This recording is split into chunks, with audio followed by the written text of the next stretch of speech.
बिस्मिल्लाहिर्रहमानिर्रहीम अस्सलामु अलैकुम। जब अफ़गान तालिबान ने अमेरिका को शिकस्त दी, टेक ओवर किया, तो आप जानते हैं कि अनस हक्कानी सुल्तान महमूद गजनवी की कब्र पर गए। उन्होंने वहाँ पर जाकर फातिहा पढ़ी। उसके बाद जो भारत में हंगामा मचा, जो उनके मीडिया में उनकी फौज ने क्या बयान दिए, आप सब जानते हैं। वो असल में एक पैगाम था कि हमने अमेरिका को शिकस्त दी है, लेकिन ये मत भूलना कि हमारा अगला टारगेट कौन है। अफगान तालिबान से हमेशा से भारत को खतरा है, क्योंकि उन्होंने अमेरिका को कहा था आप यहाँ से निकले तो गज़वा हिंद शुरू हो जाएगा। अफगान तालिबान की वजह से बार बार उन्होंने अमेरिका से शिक दिलवाई कि अफगान तालिबान किसी मुल्क के खिलाफ हमला नहीं करेंगे, और एग्जैक्टली अब उनकी उम्मीदों के खिलाफ काम होने जा रहा है। जो अब सूरत हाल पैदा हुई है, उसने भारत में जो कोहराम बर्पा किया, उनकी इस्टेब्लिशमेंट को जो पैगाम मिला है, वो आप सोच भी नहीं सकते। अफगान तालिबान ने अपनी एक ब्रिगेड नई यूनिट कायम की है, जिसका नाम उन्होंने पानीपत के नाम से रखा है। पानीपत के बारे में आप अच्छी तरह समझ लें, ये वो नाम है जिससे भारतीय इतना कामते हैं। इस वीडियो की अहम डिस्कशन चलती रहेगी, लेकिन इससे पहले आप वीडियो को लाइक करें, हकीकत टीवी को सब्सक्राइब कर लें और बेल आइकन पर जरूर क्लिक करें। इतनी नफरत करते हैं कि हालिया आशुतोष गोवारिकर ने एक फिल्म बनाई थी पानीपत, जिसमें उसने हिस्ट्री चेंज करने की कोशिश की और अहमद शाह अब्दाली का रोल प्ले किया था संजय दत्त ने। संजय दत्त ने कहा कि इस रोल को प्ले करने के बाद मुझे अपनी जान का खतरा लगता है। इंतहा पसंद हिंदू इतना उनके पीछे थे, सिर्फ उन्होंने रोल प्ले किया है। अब जो सूरत हाल पैदा हो रही है, उससे आज एक क्लियर और वाजिया पैगाम चला गया। देखिए, एक चीज आप समझे, ये इवेंट्स क्या हो रहे हैं, इनको मिलाएं। 2 दिन पहले अफगान तालिबान के नायब तर्जुमान इनामुल्लाह ने एक पैगाम दिया भारत को और कहा कि जो हिजाब के मामले पर तुम लोग हरकतें कर रहे हो, ये काबिल कबूल नहीं है। और उन्होंने क्लियरली एक पैगाम दिया। यानी अफगान तालिबान की पॉलिसी आ गई कि भारत के अंदर, और इवन के अफगान तालिबान के जनरल मुबीन ने तो यहाँ तक कह दिया कि ये रेड लाइन है हमारी, तुम हिजाब के मामले के ऊपर किसी के नहीं, हम आ चुके हैं इस वक्त पावर में और हम मुसलमानों को अपना ही जिस्म का हिस्सा समझते हैं, कहीं भी मसला होगा हम जाएंगे। अब जो सूरत हाल पैदा हुई है, अफगान तालिबान ने उनको एक क्लियर पैगाम बता दिया है कि पानीपत की वजह से जो होने जा रहा है, इक्तदार में आने के बाद अफगान तालिबान ने सबसे बड़ा इस वक्त ये मास्टर स्ट्रोक खेला है। देखिए, सही मायने में भारतीय इस्टेब्लिशमेंट के आज छक्के छुड़ा दिए हैं। अफगान तालिबान के इस पैगाम की वजह से सिर्फ भारतीय इस्टेब्लिशमेंट नहीं, बल्कि उनकी मोदी सरकार की पूरी हुकूमत की नींदें इस वक्त उड़ चुकी हैं।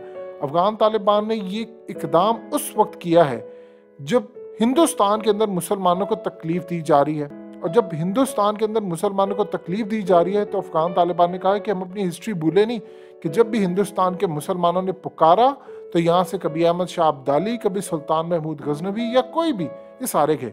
अब भारतीय मुसलमानों को मजीद सताने से पहले एक दफा तुम सोच लेना कि हमारी पानीपत की जो ब्रिगेड है वो किस लेवल पर काम करी है। असल में ये वो वक्त चल रहा है जब पूरी दुनिया में भारत पे हिजाब के हवाले से पाबंदी लगाने से पूरी दुनिया में ये लाइमलाइट में आया हुआ है। ऐसे वक्त में अफगान तालिबान अगर भारत को अहमद शाह अब्दाली का हवाला देते हैं, तो ये इतना बड़ा पैगाम है भारत के लिए कि भारतीय मीडिया इस खबर के बाद जिस तरह रिएक्ट कर रहा है, इसे देखकर आप बिल्कुल अंदाजा लगा सकते हैं कि भारतीय इस्टेब्लिशमेंट और भारतीय ऐवानों में इस वक्त अफगान तालिबान की इस हरकत की वजह से इतना खौफ छाया है, इतना खौफ है जिसकी तारीख में मिसाल नहीं मिलती। देखिए, असल में पानीपत में हुआ क्या था।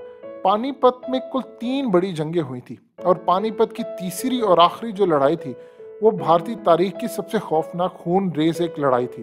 ये जंग अजीम तरीन अफगान हुक्मरान अहमद शाह अब्दाली रहमतुल्लाह अलैह ने मरहटों के खिलाफ लड़ी थी। अब आप जानते हैं कि अहमद शाह अब्दाली वो शख्स हैं जिनकी पाकिस्तानी और अफगानी बिल्कुल इज्जत और एहतराम इस लेवल के साथ करते हैं कि आज भी हम उन्हें शाह बाबा के नाम से पुकारते हैं।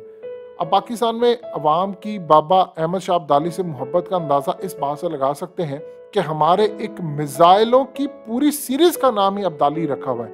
यानी पाकिस्तान की फौज ने भारत को पैगाम देने के लिए अपनी जो सीरीज है मिसाइलों की, उसका एक नाम है अब्दाली।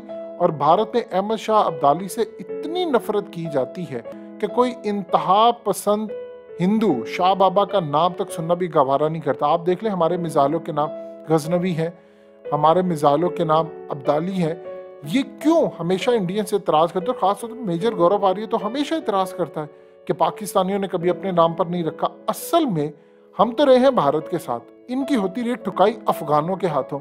और इसीलिए इस जंग की वजह ये थी कि मुसलमानों की एक मस्जिद पे हिंदुओं ने बुत रखने का ऐलान कर दिया था। इसे पानीपत की तीसरी जंग के नाम से जाना जाता है। पानीपत की जो तीसरी जंग थी वो अफगानिस्तान के बादशाह अहमद शाह अब्दाली और मरहटों के जो सरदार थे उनके दरमियान 1761 में हुई। मराठे हिंदू मजहब से ताल्लुक रखते थे और वो जंगजू और बहुत बहादुर थे, इसमें कोई दो राय नहीं। नस्ल दर नस्ल मुगलों की गुलामी में रहने के बाद मराठे अपनी आज़ादी के लिए जब उठ खड़े हुए और मुगलों को कई जंगों में शिकस्त दे दी। मुगल बादशाह इस वक्त तख्त पर कब्जा करने के लिए आपस में लड़ रहे थे और आप जानते हैं उनके शहजादों में लड़ाइयां हो चुकी थी और इसीलिए वो कमजोर पड़ चुके थे। जब ये लोग कमजोर हो गए तो दूसरी तरफ मराठे अपनी फौजी ताकत बढ़ाते रहे, यहाँ तक कि 1755 में ये लोग दिल्ली तक पहुंच गए। मुगल बादशाहों में इतनी भी हिम्मत नहीं रही थी कि इनको रोक सकते। फिर 70-60s तक मराठे मौजूदा जो आज पाकिस्तान है और हिंदुस्तान के बड़े हिस्से को इन्होंने फतह कर लिया था। इनके सरदारों ने मुगलों को शिकस्त देकर दिल्ली पर कब्जा कर लिया, फिर लाहौर पर कब्जा करके अटक तक इन्होंने फतह कर लिया और फिर लाल किला दिल्ली के सोने की छत उतरवा कर अपने लिए सोने के सिक्के बनवाए। इसके बाद उन्होंने तकब्बुर में आकर ये ऐलान किया कि वो दिल्ली की शाही मस्जिद के मिंबर पर अपने बुत रखेंगे। इस ऐलान के बाद मुसलमानों में तशवीश की लहर दौड़ी। इस वक्त एक मुसलमान सरदार नजीब दौला ने अहमद शाह अब्दाली को तमाम सूरत हाल से आगाह किया और कहा कि हिंदुस्तान पर हमला करके मरहटों को इस नापाक अज़ाइम से रोके। मरहटों ने जिन इलाकों पे कब्जा कर रखा था वो इलाके भी दरअसल अहमद शाह अब्दाली की मलकियत थे, क्योंकि इनका हाकिम नादिर शाह दुरानी का बेटा तैमूर शाह था, जिसे शिकस्त देकर मरहटों ने अफगानिस्तान भगा दिया था। अब अहमद शाह अब्दाली को जब ये खत मौसूल होता है तो उसके बाद उसने हिंदुस्तान से अपने इलाके वापस लेने का फैसला किया और 1961 के अंदर पानीपत के मैदान में इंतहाई बड़ी लड़ाई हुई और दोनों फौजें पूरी ताकत से आपस में टकराईं।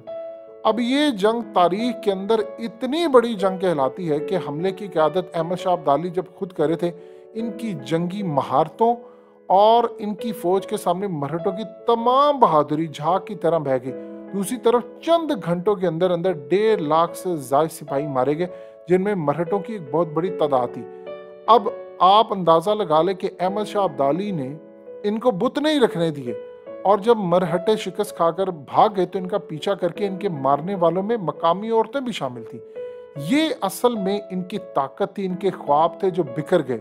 अब मरहटों के जितने जर्नैल थे बड़े चोटी के वो सारे मारे गए और कभी भी हिंदुस्तान दोबारा उस लेवल पर ना जा सका। अब आप देख लें कि अफगानिस्तान के अंदर उन्होंने पानीपत के मैदान की, उनको पता है ये भारत के साथ लड़ाई हुई थी, उन्होंने अपनी ब्रिगेड का नाम रखा और पैगाम दिया कि कभी कभार आप साइलेंट पैगाम देते हैं कि हम लड़ाई के लिए तैयार हैं, तुम भूलो मत जो तुमने पहले किया था मुसलमानों के खिलाफ, आज भी तुम जो करने जा रहे हो तो हमारी ब्रिगेड तैयार है। हमारे बड़ों ने तुम्हारा सफाया किया था, हमने तुम्हारे जो आका है अमेरिका उसका सफाया किया है और अगला नंबर तुम्हारा है।